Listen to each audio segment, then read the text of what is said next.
So there we are, how a bill becomes a law.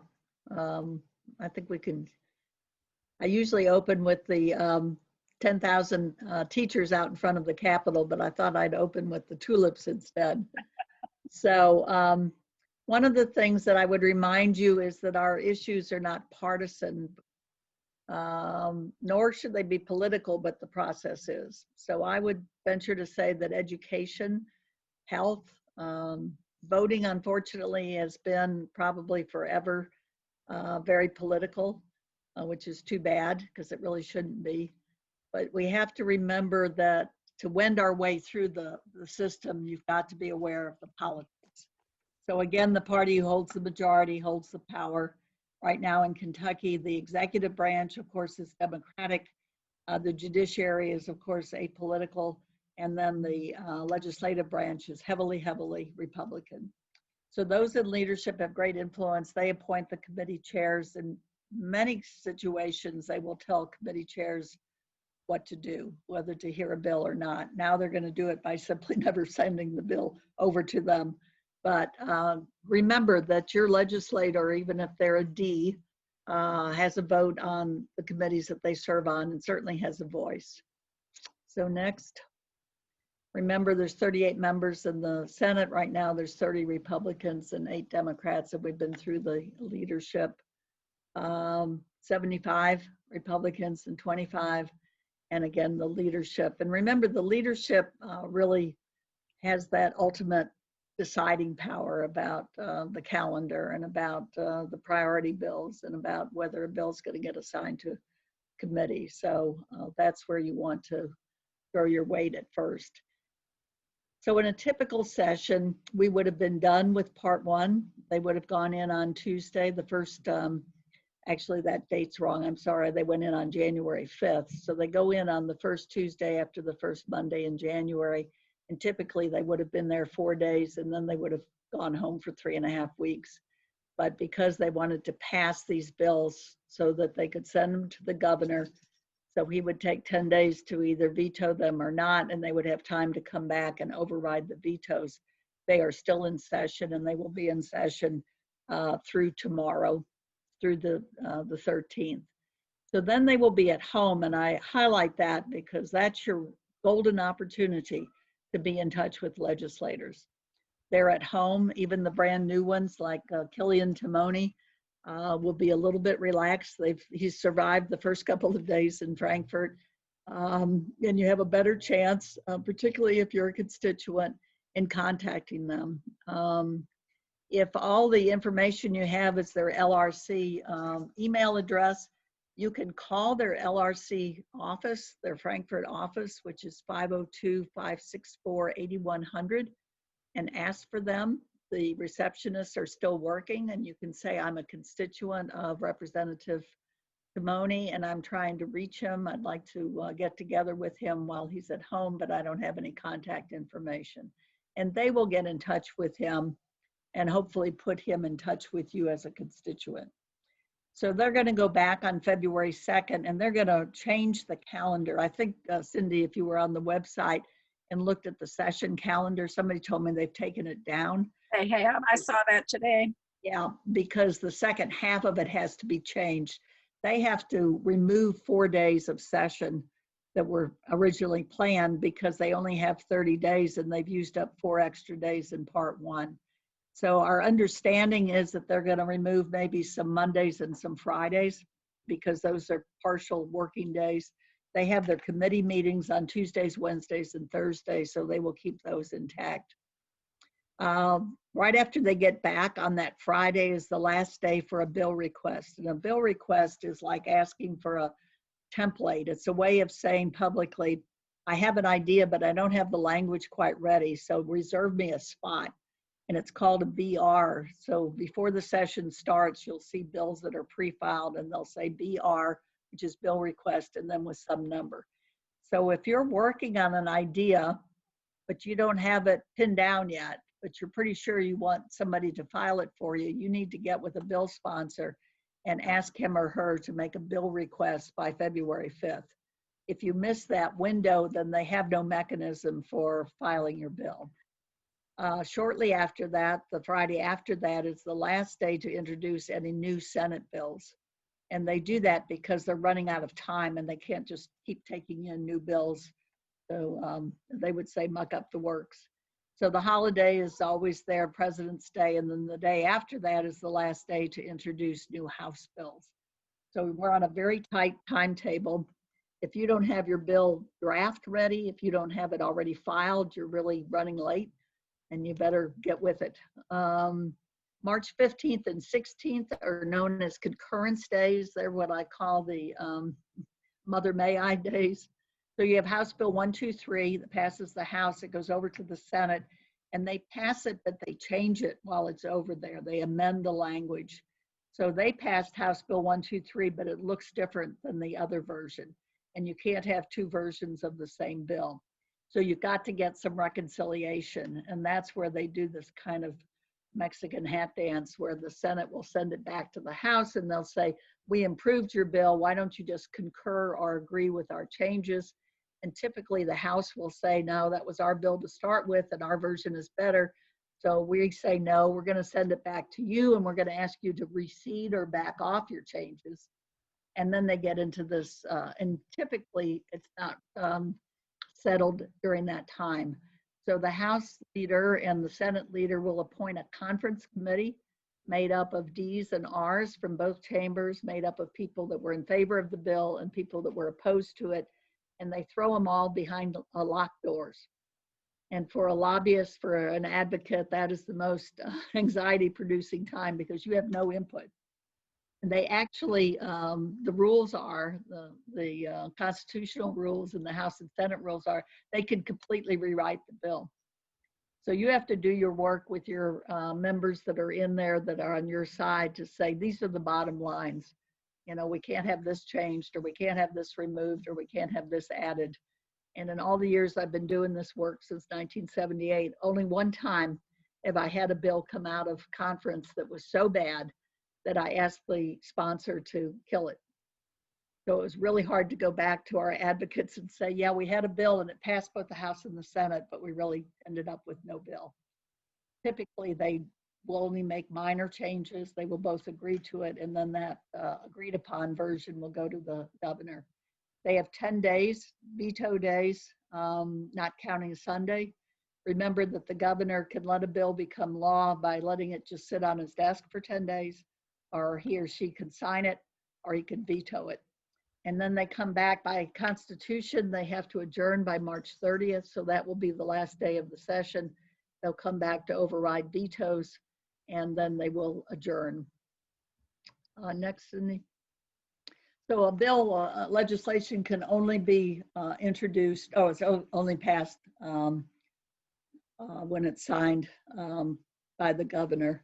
Remember, only a member of the General Assembly can introduce legislation. I love it when lobbyists or other people say, you know, I put a bill in the legislature and I got this bill passed. And I'm always like, who made you a legislator? I mean, you may feel like you did all that work, but it really was the legislators.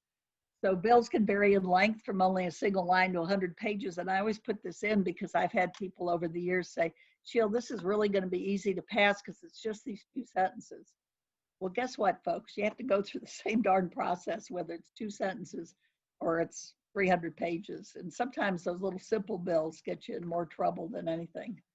Next. So we meet, they're meeting for 30 days. As you know, they're having to do a budget, which they've never had to do again. We have lots of COVID-related issues. We may have some work on criminal justice. We're going to have to really work smarter, craftier, more dedicated, more Energizer Bunny to stay in touch with legislators. It is really going to be hard, folks. Next. So I remind myself, I have this little mantra that I say to myself when I drive to Frankfurt: legislating public policy is not always a logical and rational process. And I have a great need to make things logical and predictable. And certainly the legislature is not that. So there is a system to it, but there are many, many ins and outs. It's important to remember that there are about 10,000 ways to kill a bill. There are very few ways to pass a bill, so it's a whole lot easier to play defense than to play offense. And I love this. Those who love sausage and the law should watch neither being made.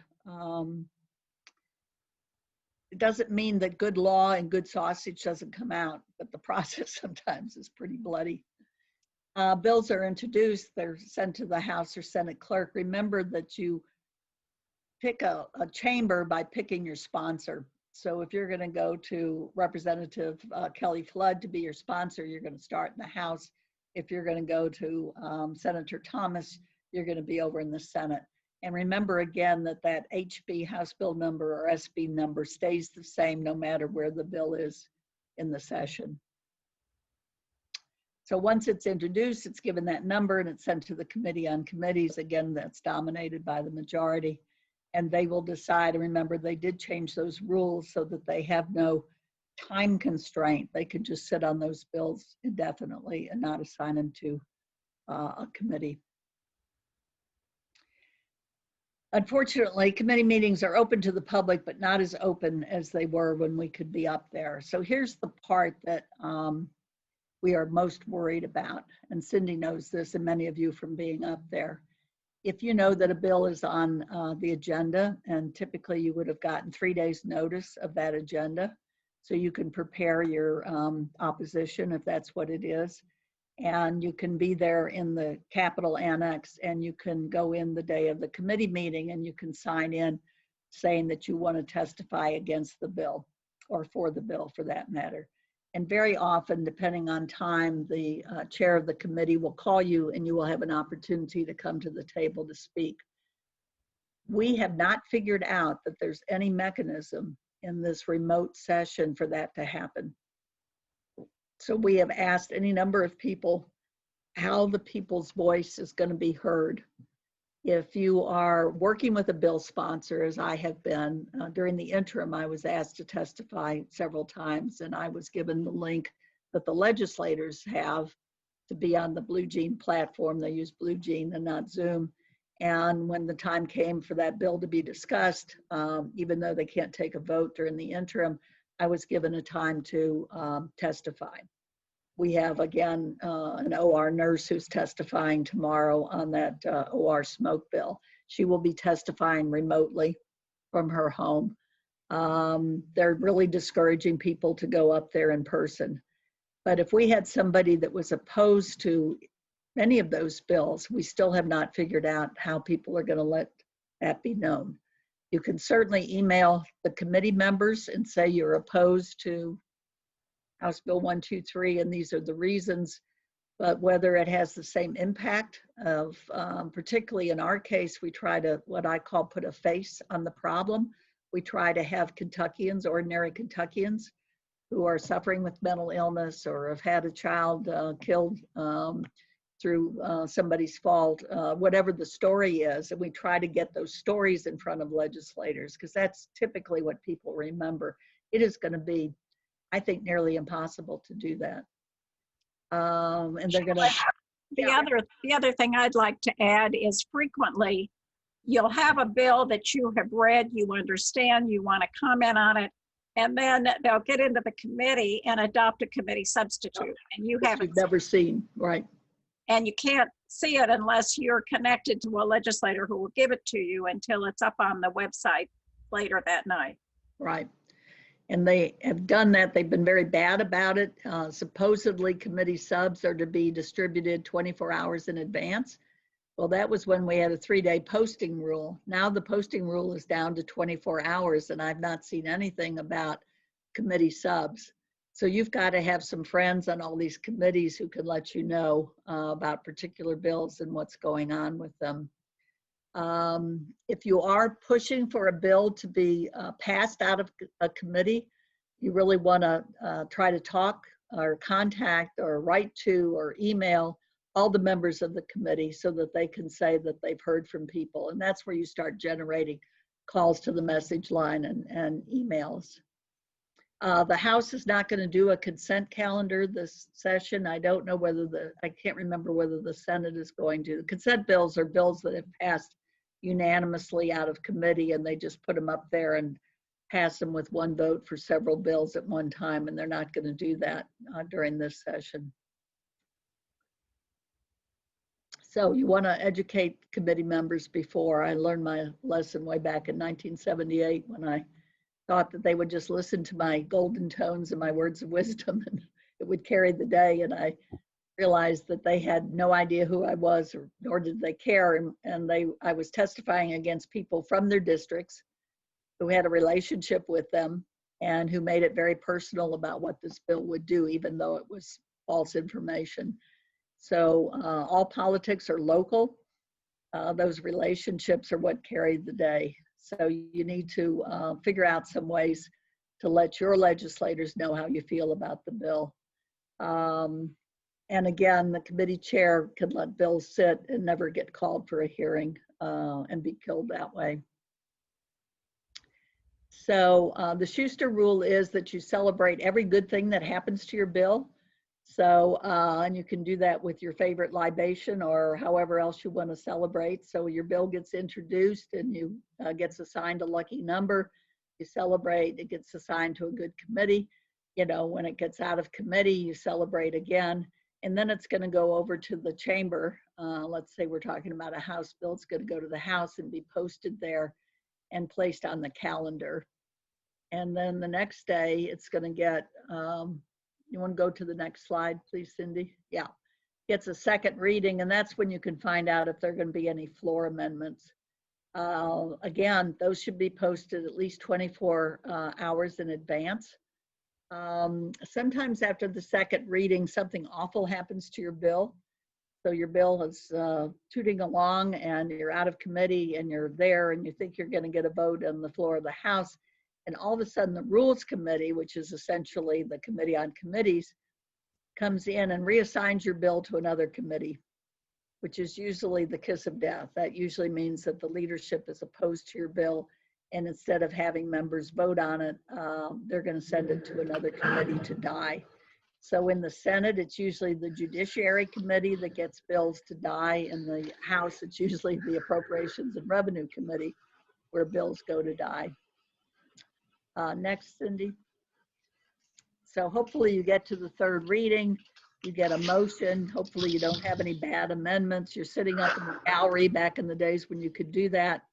You're wishing that you have a little speaker in the ear of your sponsor so that you can tell them all the right things to say.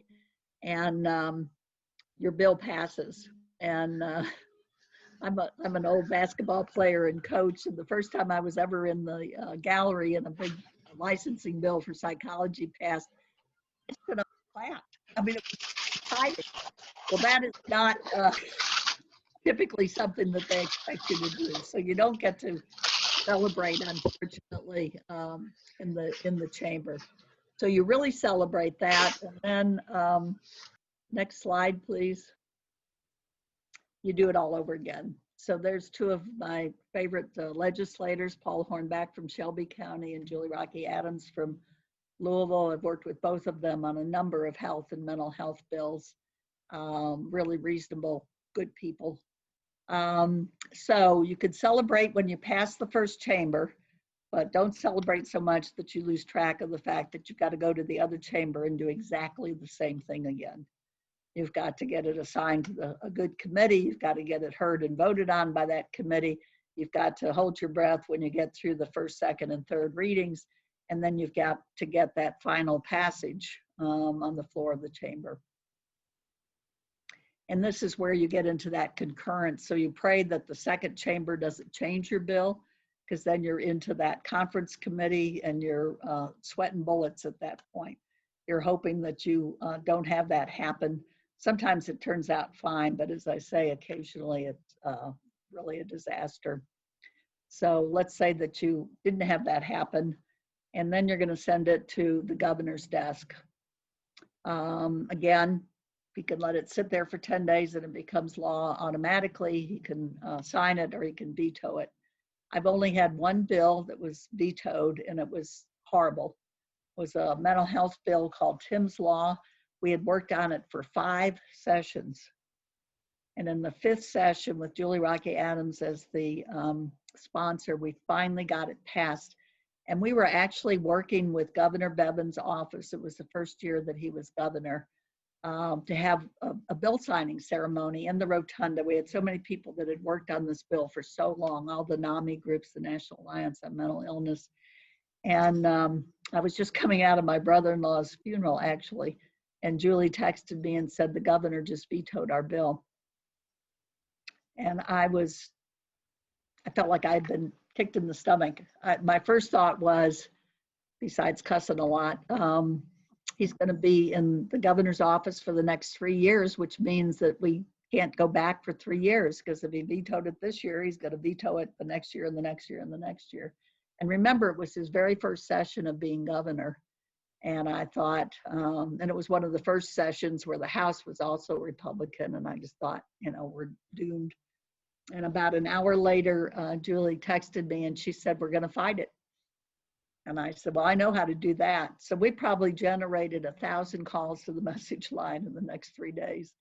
And we had about 50 people dressed in red up there when they went back into session. It was named Tim's Law, and his mom and sister, both from Lexington, were up there. And I stood, if you can picture going up from the second floor up to the Senate, there's that balcony there. And we stood there, and I grabbed every senator as they were going up to the chamber. And I said, this is Tim's mother and his sister, because I wanted to put a face on this issue with this guy that had died for all the wrong reasons.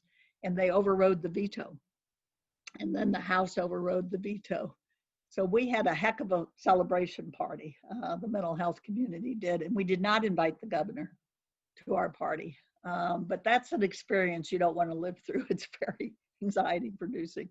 Some of my gray hair, I'm sure, came from that 2017. So a bill becomes law 90 days after the General Assembly adjourns, unless it has an emergency clause. And I believe that most of these bills that have been passed by the legislature in the last couple of days all have emergency clauses. So what will happen is that the governor will veto probably all of them. They'll come back on February 2nd, and either that day or the next day, they will override that veto. And then they become law, and they go into effect because they have emergency clauses immediately upon their override of the veto. Do we have another slide? I think that's it. Yep. So I'm happy to answer any questions. Oh, somebody asked, in the short session, will they still be honoring certain persons or teams? No. Harriet, they've already put the rules out. They're not, in fact, in the House, they're not even having a minister or rabbi or priest or, a religious person in the chamber to start off the session. So the House has very different rules than the Senate, because if you all have ever seen the House chamber, it's impossible for people to be socially distanced there. They are sitting shoulder to shoulder in these desks. So the House is allowing its members to monitor on KET the proceedings, to vote from their offices, and this is the part that again is not exactly democracy in action. It's unclear to me how they are really going to have any debate or question and answer without actually being on the floor of the House. Supposedly they can send an email to the speaker who can, read their question or whatever, but it's going to be very difficult to have any debate. The Senate, on the other hand, is conducting business as usual in that they are all on the Senate floor, some with masks and some not, mostly starting out with masks. But no, they're not going to have the bands performing. They're not going to have the high school championship teams. They're not going to have the singing and so forth. And nobody is allowed in the galleries.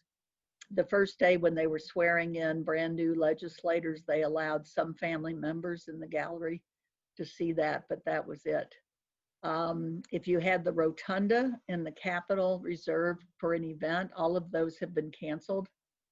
You can make an appointment with a legislator or with somebody over in the governor's office, say, or the lieutenant governor's office, and you have to coordinate with them to be admitted in at the front door. You have to be met by someone from that office. I think over in the Capitol, you have to do a rapid COVID test. I don't think you have to do that in the annex, but I think over in the Capitol, if you have an appointment, say with Rocky Atkins, who's a special advisor to the governor and his office is right next door to the governor's, you would have to go to the main door. He would have to give permission for you to be admitted. And I think they do a rapid COVID test before you can go in and keep your appointment. And then you're supposed to leave the building immediately after keeping that appointment. Those meetings in person are supposed to be limited to 3 people. And they recommend that you wear a mask, which I think is a good recommendation. Quite frankly, as my nursing daughter reminds me, I'm in the high risk category in terms of age. She reminds me way too frequently, actually. I'm in good health, and I keep saying I don't have any underlying conditions, but she chastises me when she finds out I've been at Trader Joe's or something. So she's delighted, and I guess I am too in some ways, that I'm not going to Frankfurt. But it is very difficult to do the following the legislation and feeling like you're in touch with the legislators at this time. I mean, it just is going to be very difficult. And some of you know I run a coalition called the 874K Coalition, 874,000 Kentuckians who have a disability. And for 20 years, we've had a rally in the rotunda of 700 to 800 people with disabilities from all over the state. So of course we can't do that this year, and we're trying to do it virtually on a Zoom webinar platform. So I'll keep you posted. I may want you to tune in just to get our audience numbers up, but we're trying to pre-tape statements from our people with disabilities. We're trying to pre-tape legislators and the governor, and we'll see what happens. It's a great gamble, but there's no other way to do it. And I wouldn't risk their lives because many of them have compromised medical conditions. So somebody Sheila, I think we've covered it. Sheila, thank you so much. Sure. We really appreciate your expertise, your years of service, your knowledge. It's just great. Well, I love the League of Women Voters, so I've been a member for a long time, so I'm happy to spend time with you all. Any last questions? I see one from Stephen that says, since leadership controls many actions, do they operate as a committee and decide by majority vote? They actually act as a committee of 5. They act as a committee of the majority, and all of those decisions are predetermined. So you'll see, if you're watching on television, you'll see them say, the Senate will stand at ease for a meeting at the clerk's desk of the Rules Committee, and you'll see the 8 legislators, the 3 Dems and the 5 Republicans, and whatever that issue is that they're talking about will get decided in about 30 seconds. So there's very little debate and probably no formal voting, but it's all determined by the leadership, by the majority party. All right. Thank you very much. Well, you're quite welcome. Well, actually, we have your email addresses, so we will send you links to both of these sessions. The other thing I would say, Cindy, and I get this question sometime when I do handouts and so forth, feel free to use my handouts. Feel free to share the, the recording and so forth. My goal in life is to make an advocate of everybody. So if you all can help spread that word, I'm delighted. And if some of my materials and some of my experience is helpful, go for it. Great. Thank you. Thank you, everybody, for joining us. We won't see you in Frankfurt this year, but maybe next year. Right. And it will be, as we get bills moving that we oppose or support, we will be sending action alerts out to our members. And feel free to just go to that website, the LRC website, and prowl around. On the calendar list, there is a daily calendar that shows you what committees are meeting and what's on their agendas. And right. So if you just have an afternoon and you want to prowl around and listen, you can find out what's going on and just watch. It's really fascinating. And remember that the committee meetings are largely Tuesday, Wednesday, and Thursday from 8 until 2. and then they go into session at 2. On Fridays, they go in at 9, and then they go home. They travel home. On Mondays, they go in at 4 in the afternoon to give time to travel to Frankfurt. So the busy days, the committee days, are going to be Tuesday, Wednesday, and Thursday. All right. Thanks, everybody. All right. Thank you. You all have a good evening.